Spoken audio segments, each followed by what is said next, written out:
Justin Sun, the man that needs no intro whatsoever, but we don't know these guys on stage, and they're very important people in the good fight against crypto crime. So let's start here with you. Give us a quick intro, who you are, what you're doing, and how you're going to fight crypto crime. Great to meet you, Ron. Yeah, thanks for having me here at Consensus. I'm Anthony. I'm one of the co-founders of Artemis. We're a crypto data provider that was trying to bring truth to crypto. Organizations like Visa, PayPal, Standard Chartered use us to understand what people are actually doing on crypto, what apps are they using, where are they from, and what types of payments they're doing. And so, I think crypto is still, unfortunately, full of sketchy stuff, and we hope to bring light and truth to crypto and promote crypto to be the future of finance. Excellent. Go ahead. Yeah. GM testing. Oh, it works. My name is Arnold. I'm CEO, co-founder of Sphere. We developed Sphere Pay, which is the fastest on and off ramp in the world, to my knowledge. And we do that using stablecoins and lower level bank messaging optimization. So effectively, explicitly defining the way that the money flows through banks, which, as I'm sure we'll discuss, ends up being quite the headache. Simultaneously, we're developing Sphere Net, which is a private SVM cluster that automatically runs things like transaction monitoring, risk scoring, some pretty cool tie-ins with zero-knowledge proofs for regulated fintechs who might not know as much about blockchain, but really see the use cases of stablecoins and want an easy way to get started. And yeah, mostly active in LATAM, APAC, the US, and mostly support B2B fintechs. Nice. Pleasure to meet you all. Okay, cool. So Chris, who are you? My name is Chris Jancheski. I'm the head of global investigations at TRM Labs. We're a blockchain analytics company. Been here for about 2.5 years. Prior to that, I was a special agent in IRS criminal investigation in the United States. And happy to be here. Thanks for having me. Okay, and Leo, right there. Hi, everyone. I'm really happy to be a part of this panel, particularly with such great panelists here with me. My name is Leonardo Real. Leo is easier, though, and I'm Tether's Chief Compliance Officer, a role I've had since 2018. I'm in charge of the regulated activity, including anti-money laundering, but Tether is a really unique company in that, unlike most, let's say, VASPs, we're not singularly concerned with the activity of our customers. We're also concerned with the secondary market, which has hundreds of millions of users. So it's a very interesting role. Very cool. And now we have Justin Sun from TRON. We all know him. So Justin, I heard that the T3 group, which is Tether, TRON, TRM, which is looking to fight crypto crime, it was your idea. So what's the story there? Yes. So first of all, I think the combat illicit activity on the blockchain is not easy, right? It's require data analysis, require real-time like monitoring. It also requires like rapport. I need to find the right person here. I'm really grateful, with the work of Tether, TRM Labs, and the TRON. We can all bring together and show to the regulators and the law enforcement in the world. Actually, we have the professional team on those tasks, and we make sure those tasks get done. And also, I think, for example, like not like everyone, in crypto has this kind of the task force, focus on this kind of the specific task. Our task group is permanent, right? So we have the full-time employee posted update every quarter, and we have tasks basically collaborate with the law enforcement like every day. I think by the time pass, we will see more and more job get done, and the global wise, I think the legal authorities will believe, crypto is one of the best way to chase the bad actor and be transparent, right, about like all the things happen on the blockchain. We can prove to everybody what happened. So that's, I think, the one of the best thing happen in the crypto. Okay, very cool. So Chris, you are ex-FBI and ex-IRS-CI, and you have fought crime for your whole career. How is crypto different in crime fighting? Because I'm sure there are similar elements across all kinds of crime, but like, how is crypto unique in this regards? Yeah, great question. So when I went to the academy, one of the things they hammer home to you as an IRS special agent is following the money. If you can follow the money, you can find out who's conducting the illicit activity behind it. And certainly there's no truer place for that to happen than with crypto, particularly with the public blockchain. And so having that skill set is really useful because it applies to so many different types of threat landscapes, whether that's sanctions evasion, terrorist financing, child exploitation. If you can follow the money, you can figure that out.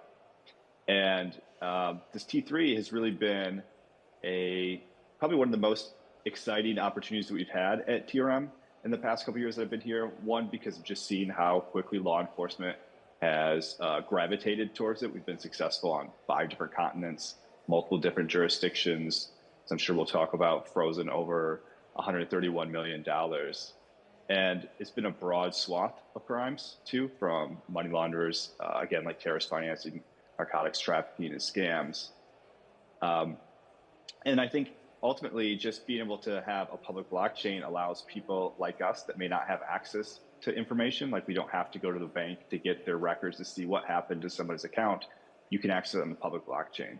And so a lot of the cases that we've teed up have also been proactive. We've gone to places like chain abuse and sourced victim reports and be able to confirm their allegations on a public blockchain and try and do a lot of the work as much as we can for law enforcement around the world. Okay, cool. Because, with evidence, you have certain standards to use, right? Like a screenshot of Etherscan just won't cut it. So how does TRM Labs produce evidence to be used in investigations and prosecution? Well, one of the things I think I'm most proud about of our global investigations team, it has a lot of former law enforcement like myself. Yeah. So not only would I say that they're probably some of the best crypto tracers in the world, but they also understand just investigations in general. They understand the context behind the transactions and like the human who's ultimately conducting those transactions. So how does that fit in? How can law enforcement use this string of transactions to then be able to articulate probable cause to be able to get a search warrant? So using like their historical experiences, using the context of what's happening with the transactions online, but then also that whatever information we can also find with it. Maybe we can make some connections to Twitter, to someone's like vanity username. Maybe there's some forum somewhere where somebody had some type of connection, and like really having this whole puzzle that you're able to build out, particularly from an online public persona, is I think really critical. It can get an investigation a lot of where it needs to go, but then ultimately law enforcement can use their authorities and the information they have to take it even steps further. Okay, interesting. Now, for Tether, why is it important to be part of this? Why is it important that you guys work with TRON and TRM Labs in this effort? So it's important because TRM Labs TRON is the blockchain that's most used by the world in terms of USDT usage. Of course, Tether already had an external investigations team prior to TRM, where we were already working with global law enforcement. But I think it's really important that where we can leverage the network of some of our trusted partners, it just makes sense to be able to do that. And so TRON has a great network. TRM obviously has a great set of investigators with amazing skill sets. And to be able to work with them in a very fast way is a big game changer for Tether. The name of the game when it comes to blockchain investigations is speed. If you aren't fast enough to get information to the right authorities and to Tether to freeze very quickly, then you might have a situation where funds are dissipated to another blockchain that maybe isn't freezable, or through some mixing service where you might lose sight of the funds. And so having such great partners who understand the game, who understand investigations, who are very diligent and want to work quickly is super important, and we're very happy to be a part of this partnership. Cool. So from Tether's point of view, like, what does it look like when you guys work with TRON and TRM Labs in freezing funds? Like, walk us through the step-by-step how it works. So in terms of step-by-step, we have a global investigations team on our side. We have an investigations team where we've sourced people from former law enforcement agencies, prosecutors' offices, investigators in banking, as well as blockchain forensics experts. And so we have a team that really understands the blockchain, and they've been working already on their own with law enforcement, like I said previously. But basically, TRON and TRM are engaged constantly with law enforcement worldwide. They have a fantastic network of law enforcement. They're conducting their own OSINT investigations and almost kind of tee up potential investigations that are in line with the sorts of crime typologies that Tether is interested in looking at, and that we collaborate with each other in order to stop. We've come to know how to work with each other. We understand the risk tolerance that the companies have, and we're basically forwarded different cases that we assess at the same time that law enforcement is looking at this, and wherever possible, we quickly organize the appropriate key signers on our side to freeze funds as quickly as possible. Okay, cool. And then continue to work with law enforcement throughout the case. Very nice. All right, so for the T3 group, is there like a case you're most proud of? Like, which bust do you think was your most important one in the last year? Chris, how about you? Chris, do you want to take that one? Yeah, sure. I think we highlighted one most recently with Spain, which I think was pretty impactful. That in itself was about 27 million that was frozen. And I think what was really kind of unique about that one is they gave us a heads up that they had an operation coming. Certainly they didn't give us all the details of the operation, but pertaining to the side of crypto, they knew that they wanted to freeze these funds. And as many people in law enforcement know, that like once you go knock on a door, anything can happen. And that can include those funds being dispersed all over the world, changed to different assets. And so timing was pretty critical. We had about 2 days or so to get everything analyzed, have everything ready to go, and have it to meeting the risk standards for Tether to be able to go. And then there was a hard deadline. Wheels were in motion to have it go. And I think that one was probably the most impressive, because if we weren't able to work together from the public side to the private side, and then the partners within T3 had that queued up, that money might have been in the wind, and they weren't going to hold back the on-the-ground operations that they had, because we couldn't get our ducks in a row, and thankfully we were able to. Wow, it's like that show 24, right? It's all about being urgent, being quick, you know. Yeah, it's exactly like that. Nobody ever eats. It just cuts, and then you just go on to the next one. Okay, very nice. So for Arnold, so you guys work a lot with the real world use cases of blockchain and crypto, like payments and that kind of stuff, and payroll.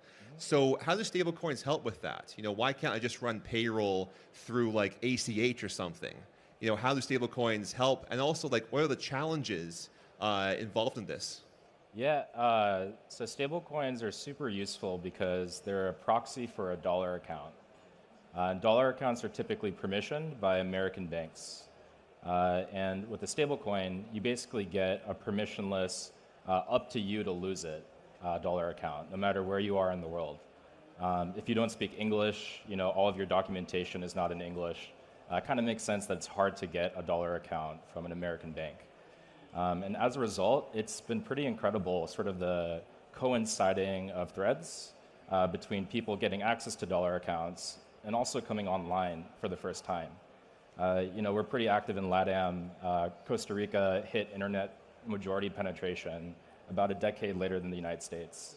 And the general adoption of like e-commerce, fintech, because internet companies need to make money, has led to some pretty surprising use cases. Invoice factoring being an example. Because you now have a dollar account, someone can take risk in advancing your payment and generating yield on the back end. Met an amazing Brazilian company actually here who does that, works with like the Coca-Colas of the world. I think the other really interesting one is internal inventory management. Yeah. So if you're familiar with like AirWallex or Wise or some of these more traditional payments companies, Stripe, they typically have to use Swift to send money to their own bank accounts. They hold like pools of liquidity scattered throughout the world, and that's how you get money locally.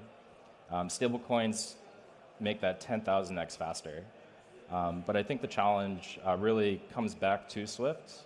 And part of where we've been able to see latency improvements is that if you're outside of the country where the issuer is or where the market maker is, it still takes forever. It still takes 2, 3, 5, 10 days to get in and out of stablecoins, which kind of like defeats the point of being able to send a stablecoin.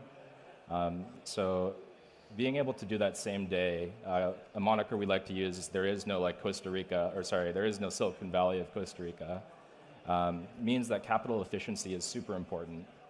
Latency risk, because if you hold COP overnight, Colombian peso, you could lose 10% of your balance sheet, makes tackling some of those less obvious frictions with Swift, even with stables, that much more important. Okay, now what about then for Artemis, right? You guys are in blockchain intelligence, and all these use cases have an intelligence part to it, right? Like there is challenges and threats, but you guys are working to help the concerns of TradFi and of stakeholders in making sure blockchain is clean. Yeah, and so from what we're seeing, I think I think there are two angles. One is that everybody, even though stablecoins don't go up in value, traditional finance has been asking us like day in, day out, like how much stablecoins are in the system, is it going up, like is there more supply? And the reason being that stablecoins are liquidity and lifeblood of any network. And so ultimately these traditional finance investors care about buying a token like Solana or Ethereum, is it going to go up?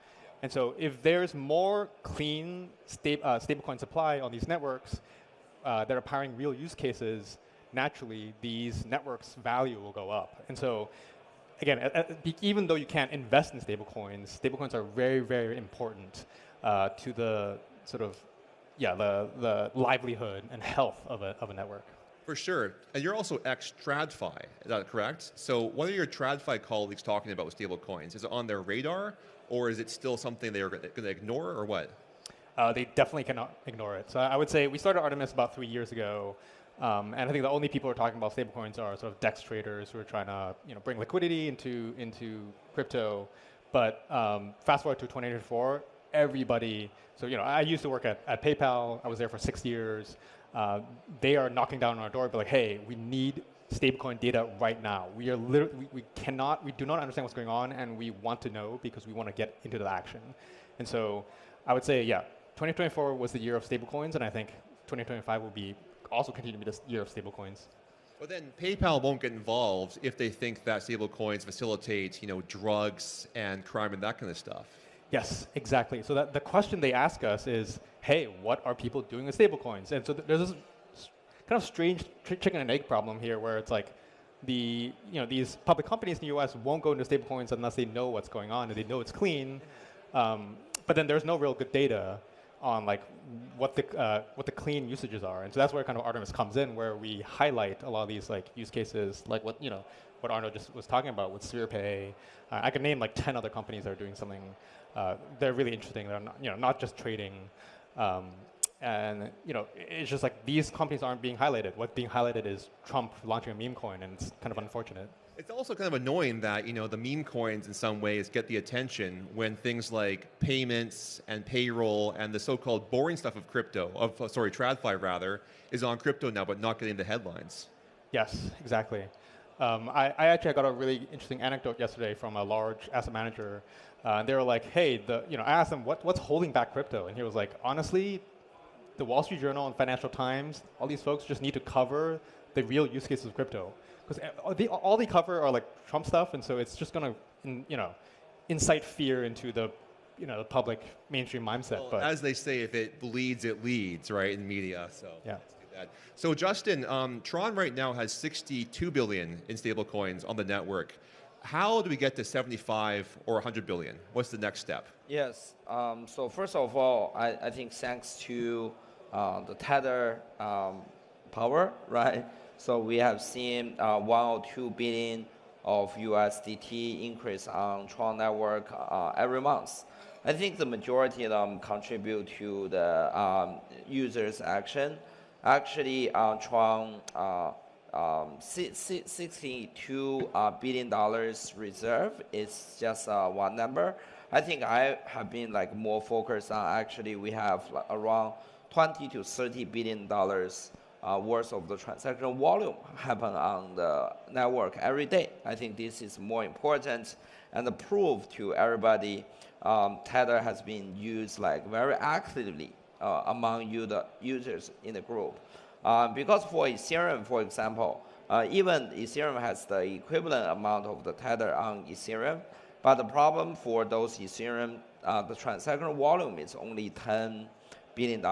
It's only probably 30% of the Tron volume. So that's why I think our, as a network operator, our mission is to collaborate with Tether to make sure the users use this stablecoin in the way they want and to guarantee cheap, faster, instant transaction. And they basically can make transaction anytime they want. They can deliver the cash to the destination. So that's why I think also one of the secret recipe of like Tron network, how it got so big, successful. I think we will continue to do that. We want to deliver this to the customer, and also with the service quality provided by Tether, we want this to be available infrastructure for people globally. Yeah, and then we can't get to that point if it's not a clean network. If politicians around the world think that stablecoins equal drugs and bad actors, we've got to keep this clean. Yeah, yes, definitely. So we want, like politician, law enforcement, trust this network too, right? So I don't want to give them like an impression once, any fund goes to crypto, it's like goes to basically a dark hole or anything, right? It's impossible to trace anymore, the bad actor is just get away with it, right? With the funds, it's gone. So we want to deliver this message to the regulators. It's like crypto is the same space. It's just like serve the users better, right? It's a cheap, fast, instant transaction, but that it does not mean it's a black hole. Once the funds go in there, it's gone. We're gonna find like everything we can by establishing a very professional team, making fund tracing report, focus on that. As Chris, just mentioned, even 2 days, ahead of notice is enough. We will do whatever we can to help law enforcement to get back the money. Yeah. For sure. So going over to Sphere, how do you guys work with TRM to make sure that your payroll and your fund flow is clean? Yeah, so compliance on-chain companies like TRM basically label, cluster various wallets, so that way you can check wallets, the transactions that are associated with them, and basically build like a heat map of like where are suspicious activity occurring. And so naturally we would run that through all the transactions that we facilitate, supplementing, of course, more traditional, I'll call it AML vendors on the bank side. It's that combination that really makes it rock solid, because you get it on-chain, you get it from the sending bank, you get it from the receiving bank. So 3 layers of sanity checks to make sure that there's nothing wrong going on. I think the future, though, will be this like weird maybe marriage between traditional and on-chain compliance. Okay. where right now, like runtimes on chains don't really differentiate between transaction or account types in the same way that they would on a traditional fintech ledger. And hopefully this allows us, not to make it a meme, but say AI agents come on and make some of that manual work and compliance escalation easier. You combine that with the work that's being done on zero-knowledge proofs, and you can start to bake some of these controls that you would normally pay like a Unit 21 on the fiat side for. You can bring that data on-chain and make it easier for companies like TRM to really monitor the whole end-to-end picture. Not just like what's coming from exchanges or maybe being bridged, but coming from the fiat world and going to it. Interesting. Okay, so for Chris, for TRM, like what's unique about Sphere and the challenges you might see in payroll and stuff like that for fraud? Like, does that provide a very unique and different way to look at fraud versus just like transactions, remittances? Is there something there? Yeah, I think so. Like in crypto investigations, it's very important to find these kind of cash out, these on ramps, off ramps of where crypto connects to the real world. So you can follow, a Bitcoin transaction, all these circles. But at the end of the day, somebody usually wants to use those funds to pay for something, right? And so having a company that's facilitating payroll and other ways to distribute funds, like you want to make sure that those are legitimate off ramps. You want to make sure those aren't ghost employees. You want to make sure there isn't some types of sanctions evasion going on. Certainly, my colleagues back at the IRS would make a statement about tax evasion as well. And so, there are many different specific, I'll say, threats to be able to focus on. So, like was just mentioned, there's the traditional fiat side of it and looking like who are these people, are they legitimate? But then also from the payment side, where are the funds coming from? Where are they going? I think it's kind of unique, and crypto sometimes hold themselves to a higher standard. Even like if you think of a bank and somebody deposits cash and says, "Here, I'd like to put this in my account. Where'd you get it from?" Like, my grandma gave it for me. Well, like the conversation's kind of over, right? Like you're going to follow the cash backwards and like look at security footage, all the street cameras for the past years. Like, no. But in the crypto world, you can take those hops backwards and see like, oh, you said you got this on Thursday, but really the transaction that's funding this occurred like 4 years ago, and it's from a darknet market or something like that.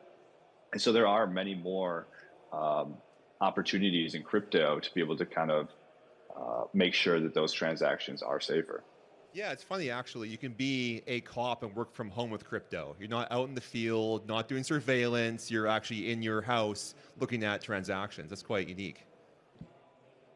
Yeah, absolutely. I had a similar investigation to terrorist financing, and I'm thankful I did not have to be forward deployed to war-torn Syria. Could look at the transactions of an undercover agent, in my basement at home, at my own leisure in real time. Like that is a unique opportunity afforded by a public blockchain. Very cool. So for Leo, like Tether is pretty big in emerging markets. What kind of challenges does this bring for compliance? Because, in the US or Europe or most of Asia, it's a different story for compliance than in like Southeast Asia or Africa. So Tether has taken very proactive steps to ensure that we have the cleanest and safest network that we can have.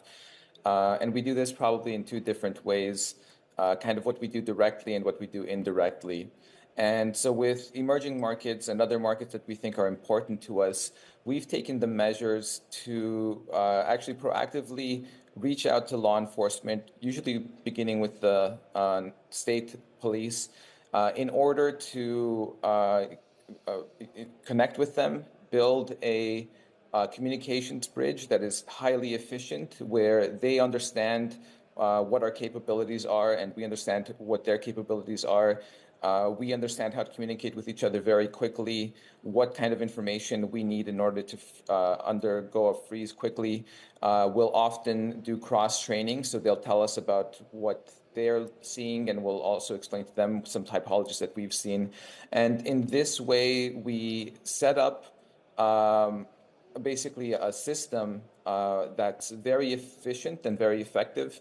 I can give an example. Last year, we started a LATAM initiative where we went proactively to Brazil, Chile, and Argentina in order to do exactly this. And this allows us to begin the relationship in a jurisdiction in the right way, in the way that we think is the correct way, by putting compliance first, by putting anti-money laundering practices first. So that's something that we do very directly with law enforcement worldwide. It's not only in countries where we are based, it's all over the world. And more recently, we're even working with a governance institution. We're not quite yet to announce it publicly, but we're actually helping a massive global governance institution to train law enforcement in some of the poorest countries in the world to use open source intelligence tools in order to trace transactions and potential criminal activity using blockchain explorers, OSINT scrapers, and things of that nature. And so we're very active with law enforcement worldwide to keep the network as safe as possible. That's what we do directly. More indirectly, though, I think that the way that anti-money laundering works is in a way decentralized. And what I mean by that is that every country creates their own anti-money laundering regulations that they then pass on to their regulated entities like financial institutions or VASPs, virtual asset service providers in most countries. And so every entity that has customers and serves, services crypto products and services, they have their own AML responsibilities for each of their customers. And whenever they identify suspicious activity, they report it to their local FIU. And so you have VASPs doing this all over the world, reporting this to financial investigations units. Financial investigation units then share that information with each other globally. And so one thing that Tether does is as we expand our network and we either partner directly or help to grow different companies, we are very interested in knowing what their AML compliance program looks like. And we believe that where a company has an excellent AML compliance regime and we kick the tires on that to make sure that that's the truth, that's a very good sign for us. That's a company that is forward-thinking, that's thinking about long-term success. And I think that the more such partners we have worldwide in developing countries and as well as in developed countries, the better chances are that we grow a very clean network. And so we like to work with those sorts of companies. Well, it's pretty cool that developing, world law enforcement agencies now have crypto training.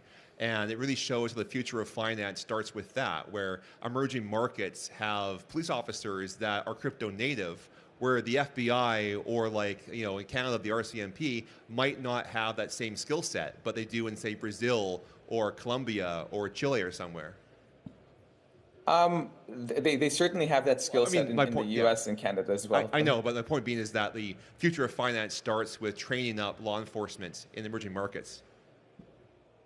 Yeah, yes, very, very much agree. Our partnerships with emerging markets are really important, and this is the way we like to expand into jurisdictions. We are now working with 230 law enforcement agencies worldwide across 53 jurisdictions, and we've frozen as a company over 2.5 billion USDT. We really do believe that when you have kind of the combination of good regulations, good technology that allows for investigations and collaborations with law enforcement, with blockchain tracing companies, with blockchains like TRON, etc. This is how you keep a good network that will actually be able to scale en masse and meet the requirements of regulators, of governments, etc. Very cool. So we have 10 minutes left. Let's go around the table and talk about what you guys think will drive adoption in the next year. Justin, you're first. Yes, for me, I believe still it's the boring topic we talk about today, right? Stablecoin, like payroll, like payment. Probably most of the topic media won't pay attention about actually really driving the increase of cryptocurrency here. Okay. How about for SpherePay? Yeah. What do you see as the next factor to drive adoption? I think people are still pretty early to the internal reconciliation, like inventory management game. A founder within the space once told me that payments eventually just becomes compliance and risk. And that eventually either becomes foreign exchange or high-risk lending. And within emerging markets, this is so powerful because local payment service providers are always going to know more about how to underwrite a local citizen than, say, a bank in the developed world. So I think you're just going to see a lot more retail adoption, and naturally with some of the maybe recent acquisitions and fundraising rounds, institutions are also starting to take a peek. 10,000x, so hard to argue against. Very nice. For Artemis, what do you think? Yeah, I think very collaborative regulators, which is I think is coming in the United States, because I think what people forget is that one of the most popular financial assets that almost all of you have exposure to, which are ETFs, are actually a collaborative project between US regulators and financial institutions. And so if we can bring that sort of collaboration between regulators and innovators again into the world, we will see crypto proliferate the way ETFs have proliferated. Okay, but that starts with compliance though, right? And making sure that there's rules to be followed in the first place and that companies follow the rules in crypto. Absolutely. And compliance, again, in a collaborative manner as opposed to like anti-crypto, operational choke point 2.0 type style, like sort of burn everything kind of regulation. Exactly. How about for TRM? Yeah, I love the ETF answer. Like I think of my parents, they're never going to bridge assets between blockchains, right? But they will put money in my children's college savings plans that may have a Bitcoin ETF. So seeing more situations like that where more people can be exposed to crypto for positive things. And then given being the token investigator here, I think I'm going to go with just like building trust, finding more ways that people can see accountability in a blockchain, knowing that when they put money into some type of vehicle in crypto, they'll be able to get it back eventually, or the product's going to do exactly what it is. And finding more ways like T3 to be able to deter illicit actors from going to a blockchain. It's never going to be zero, right? All the reasons we talked about of why crypto is efficient, low cost, is going to attract illicit actors. We can't stop that, but what can we do to try and keep it minimum? I think is going to help build more confidence and more people in it for the future. Okay. How about for Tether? Like I said, I think the combination of good regulations, technology, and collaboration is what really will lead everything. But I think first and foremost, good regulation is important. I'm currently tracking upcoming stablecoin regulations that are incoming in many parts of the world, including the developing world. And I believe that there are a lot of institutions that already have a large retail market of their own who are waiting for regulatory clarity in order to create new and innovative products that are a lot more efficient than what they have to offer right now through the use of stablecoins.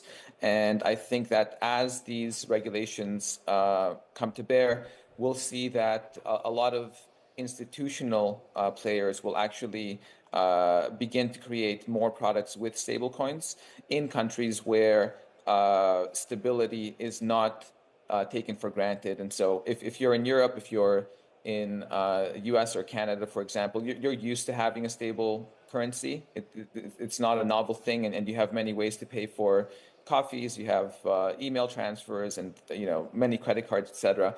But if you're in a high inflation environment, things are a lot different. And so I think in those countries, it'll be very exciting as regulations for stablecoins come to fruition. The ability to create the products that perhaps we take for granted in developed countries in those nations. I guess we're kind of spoiled in the West where we have Visa, Tap to Pay, Amex, and lots of dollar access. And we might not appreciate the fact that person in Chile or somewhere where it's inflation prone, or Argentina, has to figure out inflation to buy milk or to buy groceries. Absolutely. And this is why I think Tether works so well. It's USDT offers stability all over the world in a very fast and efficient manner. And, we take this very seriously. We understand that this is something that can help the whole of the developing world. And that's why we put AML compliance first. That's why we put collaborations with law enforcement first, because the only way that this will work, the only way that governments can trust this is if they understand that there is a way to freeze illicit funds. There is someone you can contact in order to help deter, identify, and stop criminal activity. Very nice. So Justin, you get the last word. What's next for you guys for compliance? Yeah, I think for T3, so first I'm super grateful for Tether, TRM Labs, and TRON team to collaborate together to build this project. I think we will continue to invest into this project to continue to grow because I believe the stablecoin market cap overall will triple, right? Even 10x in the next 10 years. So I think we will continue to invest into this group and to set like a role model for global like regulators. There is some task group or some people in the private sector you can count on. Very nice. Okay, guys, that was great fun. Thanks so much. Thank you. Thanks, everyone. Bye-bye.